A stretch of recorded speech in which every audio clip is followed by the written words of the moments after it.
Hello viewers, আসসালামু আলাইকুম। Learn with Khan YouTube channel এবং ফেসবুক পেজের পক্ষ থেকে সবাইকে জানাচ্ছি বাংলা নববর্ষ 1431 এর শুভেচ্ছা। শুভ নববর্ষ 1431, শুভ পহেলা বৈশাখ। বৈশাখ মাস আমাদের একটি প্রাণের উৎসবের মাস। বৈশাখ মাসের প্রথম তারিখ অর্থাৎ পহেলা বৈশাখ বাঙালি সংস্কৃতির একটি গুরুত্বপূর্ণ উৎসবমুখর দিন। এই বৈশাখে আমাদের বৈশাখী মেলাও অনুষ্ঠিত হয়ে থাকে গ্রাম বাংলার হাটে বাজারে গঞ্জে। আমাদের এই বৈশাখ মাস বা বাংলা নববর্ষ কিংবা বাংলা বর্ষের ইতিহাস সম্পর্কে আমরা কতই বা জানি। এই উপমহাদেশে এক সময় হিজরি বর্ষকে কেন্দ্র করে ভূমি উন্নয়ন কর আদায় করা হতো। এই হিজরি বর্ষটি বা আরবি বর্ষটি বা আরবি পঞ্জিকা বর্ষটি আমাদের উপমহাদেশের কৃষকদের যে ফসল উৎপাদনের সময়কাল এর সাথে অনেকটাই সামঞ্জস্যপূর্ণ ছিল না। মুঘল সম্রাট আকবর এই বিষয়টি উপলব্ধি করে তিনি বাংলার কৃষকদের কল্যাণের জন্য এবং ফসল উৎপাদনের সময়ের সাথে সমন্বয় করে একটি পঞ্জিকা চালু করে, যেটি বাংলা পঞ্জিকা হিসেবে প্রচলিত, যেখানে 12টি মাস রয়েছে, 6টি ঋতু রয়েছে। এই মাসটি শুরু হয় বৈশাখ মাসকে কেন্দ্র করে, অর্থাৎ বাংলা 12 মাসের প্রথম মাস হচ্ছে বৈশাখ, এবং এই বৈশাখ মাসের প্রথম তারিখ পহেলা বৈশাখ। এই পহেলা বৈশাখেই বাংলা নববর্ষ বা বাংলা বর্ষ পঞ্জিকা শুরু হয়।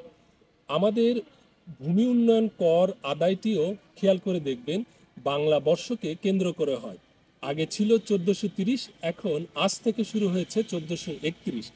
এই যত প্রকার ভূমি অফিস রয়েছে, যেমন ইউনিয়ন ভূমি অফিস, পৌর ভূমি অফিস, বা আমরা যেটিকে স্থানীয় ভাষায় তহসিল অফিস বলি, সেখানে আমরা ভূমি উন্নয়ন কর, যার আঞ্চলিক ভাষা যাকে বলা হয় খাজনা, এই খাজনাটি পরিশোধ করি বাংলা বর্ষ অনুযায়ী। আমরা কেউই আসলে ইংরেজি বর্ষকে কেন্দ্র করে ভূমি উন্নয়ন কর বা খাজনা পরিশোধ করি না। এই ভূমি উন্নয়ন কর আদায়, হালখাতা এবং বৈশাখী মেলা সবকিছুর সাথেই একজন ব্যক্তির নাম জড়িত ইতিহাসে। তিনি হচ্ছেন মুঘল সম্রাট আকবর। সম্রাট আকবরই মূলত বাংলা বর্ষ চালু করে গিয়েছেন।